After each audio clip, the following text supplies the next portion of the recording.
আমরা এত বড় একটি অভ্যুত্থান ঘটিয়ে ফেলেছি, এরপর তো আমাদের রাষ্ট্র কাঠামো গঠন করতে হবে। এখন আপনি একটা রাষ্ট্রকে যখন গঠন করতে যাবেন তখন আপনার কি প্রয়োজন? আপনার কোয়ালিটিফুল কিছু মাইন্ড প্রয়োজন, কোয়ালিটিফুল কিছু পিপল প্রয়োজন, এবং এটা কিন্তু দীর্ঘমেয়াদী প্রসেস। আপনি এক মাসের মধ্যে কি অভ্যুত্থান ঘটিয়ে ফেলেছেন, কিন্তু এই রাষ্ট্র বিনির্মাণের জন্য হয়তো আপনার এক যুগ লাগবে। এই এক যুগে আপনার প্রত্যেকটি সেক্টরে আপনার কোয়ালিটিফুল পিপল লাগবে। সবচেয়ে বড় সমস্যা কি হচ্ছে, এই বাংলাদেশ সবচেয়ে বেশি বাইরের দেশের মানুষকে টাকা দেয় যে কয়েকটি সেক্টরে, ডলারে পে করে, নিজের যে রিজার্ভ সেটির ক্ষতি করে। তার মধ্যে একটি সেক্টর হচ্ছে বাইরে থেকে জনশক্তি এনে ডলারে তাদেরকে বেতন দেয়, এবং যার সবচেয়ে বেশি নিয়ে যায় আমাদের পার্শ্ববর্তী দেশ ভারত।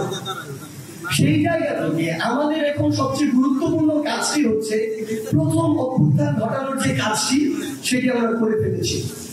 এখন নিজেকে কোয়ালিটিফুল হিসেবে গড়ে তুলে দেশ হোক, দেশের বাইরের হোক, বিশ্বের সেরা বিশ্ববিদ্যালয়গুলো থেকে কিংবা যে যার সেক্টরে সেরা প্রতিষ্ঠানগুলোতে নিজেদেরকে স্কিলফুল করে তোলা।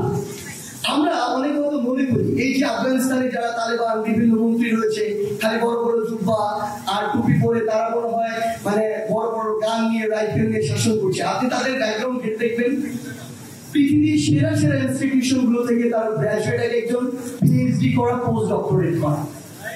ফ্যাক্ট হচ্ছে আপনি এরকম অভ্যুত্থান হয়তো আপনার পেশির জন্য করে ফেলতে পারবেন, কিন্তু আপনি যখন একটা দেশের কোয়ালিটির জায়গায় রেভলিউশন ঘটাতে যাবেন তখন আপনার ওই কোয়ালিটিফুল মাইন্ড গুলো প্রয়োজন, যেটার জন্য আসলে আমাদের এই যে পড়াশোনা এটা খুব বেশি ইম্পর্টেন্ট। সেই জায়গা থেকে আপনাদের প্রতি অনুরোধ, এখন আমাদের পড়ার টেবিলে ফিরতে হবে। যখন প্রয়োজন আমরা আমাদের নৈতিক জায়গা থেকে হোক, আইনগত জায়গা থেকে হোক প্রতিবাদ জানাবো, কিন্তু আমরা যেন আমাদের পড়াশোনাটা ঠিক রাখি। আমি জানি আমরা অনেক কিছুই করবো, সোশ্যাল মিডিয়া চালাবো, ফোনে কথা বলবো, আড্ডা দিব, গল্প করবো, স্পেশাল টাইম কাটাবো, ফাইন। কাউকে ডিমোটিভেট করা যাবে না, কারণ আপনারা তখন আমাদেরকে আবার পরিত্যাগ করতে পারেন।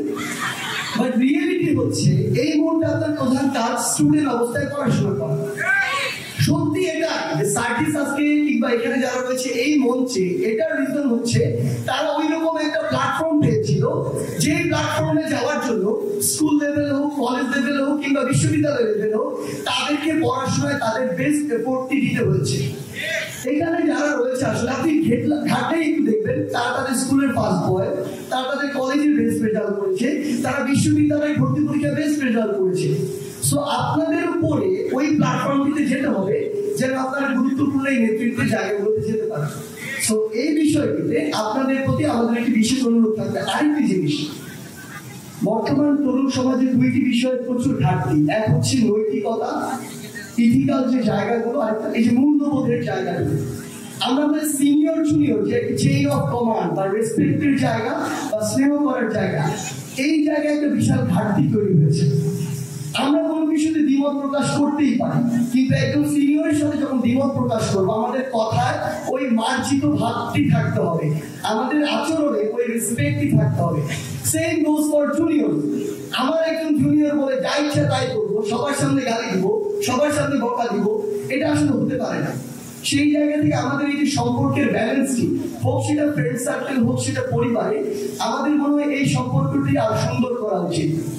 আমরা আমাদের দূর দূরান্তের বন্ধুদেরকে ফেসবুকে জন্মদিনের শুভেচ্ছা জানাই, কিন্তু আমার পাশে বসে থাকা আমার বাবা মাকে এই জন্মদিনের শুভেচ্ছা জানাতে আমরা কুণ্ঠিত বোধ করি। এটাই রিয়েলিটি আসলে। সো এই জায়গা থেকে আমাদের যে পারিবারিক সম্পর্কগুলো, আমরা অনুরোধ করবো এই সম্পর্কগুলো আমাদের আরো সুন্দর করতে হবে।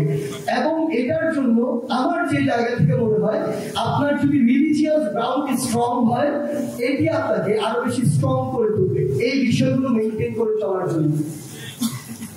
চাঁদাবাজি হোক, ক্ষমতার অপব্যবহার হোক, সিন্ডিকেট হোক, কিংবা যে কোনো জায়গায় নতুন কোনো অন্যায় হোক, আমরা আমাদের জায়গা থেকে প্রতিবাদ করবো, যে দলেরই হোক।